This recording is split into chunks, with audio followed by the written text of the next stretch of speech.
What is going on, guys? It's David from AquaOtter, and welcome back to another My Hero Academia chapter review. This week we're talking about chapter 307, not 3007, as I said at the end of my last video, but chapter 307, titled Been a While. So we have no color spread, no color page, nothing to really talk about besides the actual chapter, so we're going to get right into the chapter. It doesn't pick up where we left off last time, but as we will get to later on in the chapter, it is implied that we are still within the same city that we saw at the end of chapter 306. But the first panel is we have this abandoned city street, and we overhear this conversation between two people. We kind of see them up on an overpass, and they're talking about this villain called Jailbreaker. And they talk about how Jailbreaker had been spotted in the South Ward, but how other people had been assigned to different emergency zones, and these two people are the people who are assigned to this specific zone. And then we actually do get to see who is having this conversation, and it's the two characters from Ketsubutsu Academy who we met during the provisional licensing exams. They were the two characters from Miss Joke's classroom. It's Yoshindo and the other character, Tatsumi Nakagame. And so they're having this conversation as they're walking. They're in their hero getup. We actually get to find out both of their hero names. Yo's hero name is Grand, and Tatsumi's hero name is Turtleneck. So Yo is having this conversation with Tatsumi, and he says, "We got to make sure that we guide the stragglers to safety and that we resolve this whole resolution quickly." And Tatsumi responds by saying that the only people that are left around in the city are a bunch of really stubborn hardliners. And so this kind of sets the tone for where we're going with this chapter, where we're kind of checking in on a little bit of that uncertainty that the last few chapters have been kind of setting up with people who don't really trust the heroes. So they're trying to convince people to come to, their evacuation zones who are kind of like, we're not going to go there. Like there's people in the press conference who were saying that, like, oh, we're going to use these schools as like evacuation zones. Like, what is that going to do? Yo basically responds by saying, it doesn't matter how hard or how stubborn they are, I'll just tackle this negotiation with a smile, just like Miss Joke would. And they say that they have to head to this building, the Taguchi building, because that's where all these people are holed up inside this building. So then we actually go over into the Taguchi building, and we see Yo is trying to have this conversation with a bunch of people who are all holed up inside this building. And the people are basically like, seriously now? They're sending us kids? And they basically tell them that, they completely wasted the trip, so just leave. And Yo responds by saying that it's quite dangerous there, actually, and that even though they have a decent amount of provisions, the provisions aren't going to last forever, so it's much safer if they would just accompany them back to Ketsubutsu Academy. And basically, it feels like Yo's kind of talking to a brick wall here. These people are very set in how they feel about the situation, and the one person even says, once the school's got everybody cramped in there, what's going to stop them? What's going to stop the villains from attacking us there? Who's going to stop them when they attack the schools? And he even says to Yo and Tatsumi, he's like, do you think that you kids can do a damn thing to stop these villains? And another one of the characters there starts saying about how, when the villains came to attack his shop, he basically stood up for himself. We're kind of still seeing the fallout from the Metahuman Liberation Army. The seeds that they planted, that, people can't trust heroes, they have to use their quirks and defend themselves. And they even say that flat out. They say, our eyes are wide open now. And the lead guy, the guy who's kind of helming this whole discussion from the civilians' perspective, he says, a man's got to protect his hometown. We ain't putting our lives in anyone else's hands. And Yo responds by saying that all that's fine and dandy, but this Jailbreaker character and all the Nomu, they're a completely different story. If these civilians really don't stand a chance. And he goes on to say that someone witnessed the carnage from the attack yesterday, and that it's a completely different story when you're up against someone who is completely driven by violence. They're not after money, they're not after valuables, they just want to hurt people. And he says that even the pros would have trouble dealing with something like that. Something that far removed from humanity, the pros would even get slaughtered. And the conversation goes back to the civilians, and he just basically says, listen, we don't got no faith in heroes, so you're wasting your time. All you heroes can do is walk around all high and mighty. You think that you can force your way of life on other people, but that's not how it works anymore. And I feel like at this point Yo kind of does a little slip up here, because I know he means well, but I feel like the way that he says this to the people, it's not going to come off as though he means well. He just says, listen, it's not that, it's just that we're simply more proficient in combat with our quirks than you are, which is true. They are more proficient. They've had the quirk training and all that kind of stuff. And so he just says, please allow us to protect you. And like I said, I feel like that was just the wrong thing to say at the wrong time, and the civilians are basically just completely shut down at this point. And he says, well, look at where trusting in smooth lines like that has gotten us, referring to the state of society at this point. And he says, we ain't seeing eye to eye, just go home. Our days of relying on heroes are done. And so they end up leaving. Yo and Tatami, they leave, and Tatami's kind of talking to Yo again, just saying like, oh man, that really sucked, didn't it? And Yo is just saying that, one little hit from his quirk, remember he's got the vibration quirk, he's like, one little hit from that quirk and that entire building would crumble. And he's kind of angry at the way that the conversation went. He's not saying as though like, I'm so angry I'm gonna use my quirk, I'm gonna tear that building down, but he's basically saying like, that building is not secure, and if only they were allowed to drag them out by force, like so that these people could be safe. And then Tatami ends up getting a phone call, and she says, oh, it's a call from Makabe. And Makabe is he's the kind of like blue skinned character that we also met from Katsubutsu Academy back in the provisional licensing exam. And a thing I want to mention about this conversation before we get into like what actually happened is there is actually another speech bubble here in one of the panels from Yo, in the same panel where Tatami is telling him that Makabe is calling, and he says, I wonder how long the cell towers are even going to last. So that just kind of shows you how far society has broken down at this point, is that like even the cell towers, they're not really like, people are starting to wonder whether, they're even going to be able to have any kind of communication. And so Tatsumi answers the phone, and basically Makabe just starts screaming like, you two guys, you got to get out of there. He's on his way. And he continues by saying like, Itajiro spotted him with his own eyes. He's headed your way. We won't make it in time to back you up, so you guys just have to get out of there. And Yo and Tatsumi, they're like really surprised. They have these like very worried looks on their faces. And then you start hearing these booms, and they look, and you can see jumping through the city this like black dot, which is clearly this like huge villain, and they like start yelling like, he's coming. And Yo looks at him and says, Jailbreaker, like starts yelling out like, oh no, it's him. And then Jailbreaker launches himself down right in front of him. He's taking down a building as he's jumping, and he's just coming down at them, and he's saying, let's play. And Jailbreaker at this point is revealed to us. It's Muscular, the character that Deku fought during the training camp arc with the Wild Wild Pussycats. He was the huge the one that kind of looked a bit like Bakugo, that the entire community thought was Bakugo's dad. He was the one villain that killed the Koda's parents that Deku ended up fighting to try and protect Koda, and did the one for all 1,000,000% smash. And so yeah, he was one of the villains who was broken out of the prisons, obviously, during the whole one for all jailbreak, or all for one jailbreak. And as he's jumping down, he's kind of like yelling at them, and he's a little disappointed. He says, just two of you? That's not enough. You got any pals around? Like, because the thing about him is he's just very, as we know, he just wants to kill people. Like, he just wants the feeling of taking a life.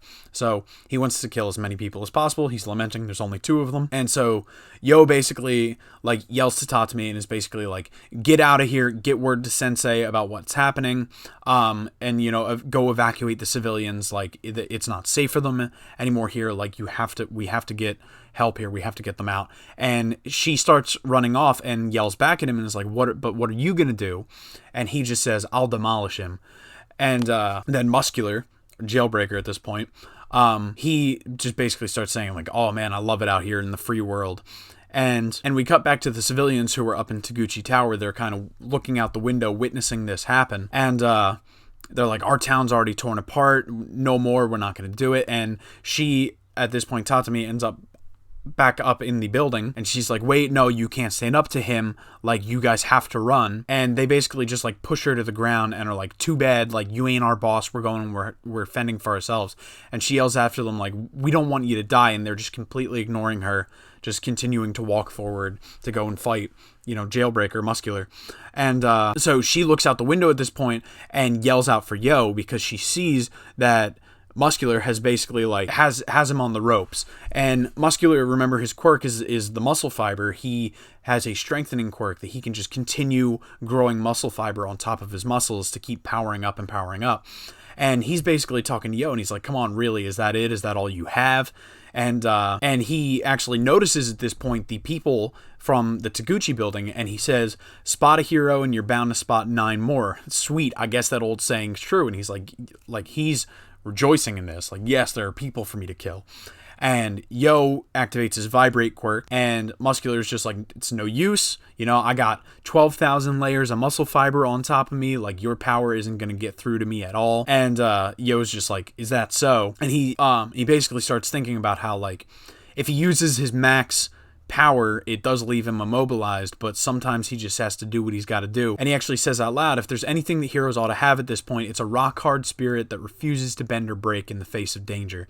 And he yells out, your brain will be a milkshake when I'm done. And he uses a max power vibrate. He calls it Tremoring Earth. He uses it on Muscular to try and knock him out. And it seems like it might be working, but then he just completely breaks through it, completely powers through the attack, and just says, in that case, I gotta bulk my armor up. And he just starts coming in and pounding down on Yo. And Tatami's yelling and screaming, and the civilians are saying, like, we gotta go save that kid. And Muscular basically is just like, yes, time for a blood frenzy, like, time to die. And he gets hit by something off screen. Big smash. So obviously we know what he gets hit by. But then in the next, Muscular ends up looking up to what it was that hit him. And there's all this smoke, and you just kind of see this dark outline. You see 2 little ears, and he basically, this figure, I mean, we all at this point know who it is, but I don't want to say it out loud until the next page when we talk about it, because that's the big reveal of the chapter, is, you see, he calls out for Muscular, and the smoke clears, and we get Deku again, full vigilante gear. He's got the tattered hood, the tattered clothing, everything's all beaten up and scrapped, and he actually is holding Yo in his hands, and he says, oh, no wonder my gift from the 4th was acting up. The 4th user's quirk being Danger Sense. And Muscular has this like voice, this like moment of recognition, and this is the last page of the chapter. He says, hey, I know that voice. So we're going to get, hopefully in the next couple chapters, we're going to get to see this new Vigilante Deku versus Muscular, this whole rematch from all the way back in one of the very early arcs these two characters fought. It was an amazing fight back then. I cannot wait to see how it goes. I think it's going to be way more one-sided than it was back then, because obviously at this point, Muscular has gotten stronger, but Deku has gotten way, way stronger. He has way more quirks now, so I low-key think that this is going to be one of those moments where Horikoshi is just kind of bringing Muscular back in, because it was a villain that Deku had to really go all out to fight, and now it's going to be used as kind of like a to show off Deku's progress and how much stronger he is at this point. Yeah, but so that's it for this chapter. The next chapter comes out on Sunday again, April 4th. There's no break. I just kind of started reading. I just kind of got caught up to My Hero Academia, so I don't know if they actually take if Horikoshi takes regularly more than a week's break at a time, but used to reading One Piece, sometimes there's a 2-week break. But anyway, what did I think about this chapter? I thought that this chapter was decent. I really liked checking in with the characters from Ketsubutsu High. As I said in the last in my first My Hero Academia review for chapter 306, I did say that one of the things that I really wanted to see out of the series moving forward into whatever this arc was going to entail, whether it was the actual ending of the series or it was just a new final arc for the All for One storyline or whatever. I did say that I wanted to see other characters. I didn't want it to just be focused on Deku, and this was an entire chapter, whereas I kind of thought that we were gonna see get straight into Deku and what he was doing as like a vigilante or whatever, because we got that big reveal at the end of 306. We didn't focus on him at all until like the last 2 pages of this chapter, where he ends up saving Yo, and then we get that reveal that he's there to kind of help take down Muscular. But it is really good to actually see the students from Ketsubutsu High again. I didn't want them to be a one-off character, but we haven't seen them in so long at this point, all the way back since the provisional licensing exams. But I really like Yo. I think that his His quirk is really interesting. I liked the designs of the students from Ketsubutsu High, so I hope we actually do get to see like Makabe and all, and I actually hope that we get to see Miss Joke again. I really liked the character of Miss Joke. I loved her interactions with Aizawa. But yeah, so I feel like I'm kind of getting exactly what I asked for, and I like that. I like that Muscular's back. Like I just said, I do think that this is just gonna kind of be like a stepping stone to show how much more powerful Deku is now than when he fought him all the way back at the training camp. But yeah, overall, I thought it was a really good chapter. It feels like not a lot was actually touched on in this chapter, and it feels like maybe there was not a huge amount of progression in this chapter, but I actually feel like it did a lot to further cement where we are now in this future, because we did have, from the last chapter, we had a time skip that happened like right at the end. And we now get to see, we checked in on the state of where heroes are in the world. Most of civilians are evacuated into schools, into school zones, Ketsubutsu High, like I said, Shiketsu Academy, UA, all these facilities are being turned into big evacuation zones. So heroes are now having to go out and basically convince these civilians who they have failed and have no faith in heroes, this fallout from, what happened with the big war and all the destruction that Jikanto Makia had caused, and all this doubt that was sown by the Metahuman Liberation Army. Like, there's the hero society as it is, this quirk-filled society has crumbled. Like, this is the absolute worst case scenario that could have happened. The faith in heroes is shaken. People don't think that they can rely on them anymore. So we got to check in on all that. We got to check in with some characters that we haven't seen in a while. We get the reveal of like what's been going on with these heroes and villains that have escaped from the prisons.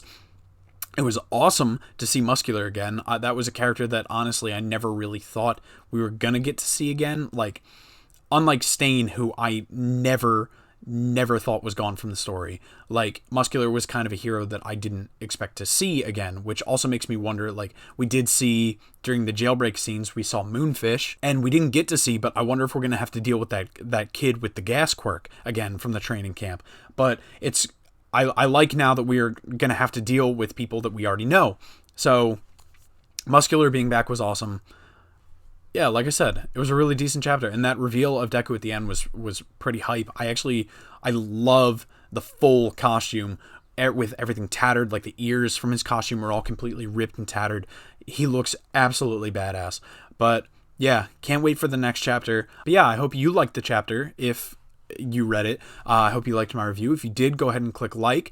If you like the reviews in general, or if you're following me for my hero stuff, if you're following me for One Piece stuff, go ahead and subscribe to the channel. It would mean the world to me. Also, I want to once again plug my podcast. I realized that when I posted my last review and I told you guys about the podcast, I didn't actually tell you guys what it was about. The podcast is called First Time for Anything. It's only available on Spotify right now. The general premise is that I am going to be, in each episode, I'm going to be talking to one of my friends who is super passionate about something, and I'm going to take that thing that they are super passionate about that I have never experienced myself. I'm going to go ahead and experience that, and then we kind of have a little conversation about it. The first episode is me sitting down with one of my best friends talking about one of her favorite albums of all time, Raise the Dead by Phantom Planet. Once again, I worked really hard to get this out. I'm really, really excited about the future of where the podcast is going. So please go ahead if you are interested and check it out, because honestly, that also would mean the world to me, and it is linked in the description. But yeah, until then, leave a comment and let me know what you guys thought about the chapter, and I will see you guys next week. Plus Ultra.